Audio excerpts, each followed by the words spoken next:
咁啊，簡單講下2025 DSE 修改版啦。咁啊，大同小異嘅啫。我改咗啲嘢。咁啊，唔講改咗啲咩啦，自己睇啦。咁呢度咧就3次咧係27啦。咁呢個5乘過去咧就3、5、15嘅。咁呢個15次方轉頭會用嘅。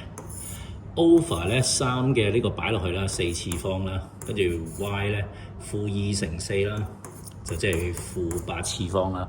-8次方。咁所以個答案咧就係3咧，指數相減呢個指數，減呢個指數。咁啊15減4就係11嚟嘅，15減4就11嚟嘅。OK， 咁個 y 啦 ，y 咧就係5減-8，咁即係5加8啦，5加8就即係13嚟嘅，5減-8，所以 answer 咧就 C 嚟嘅。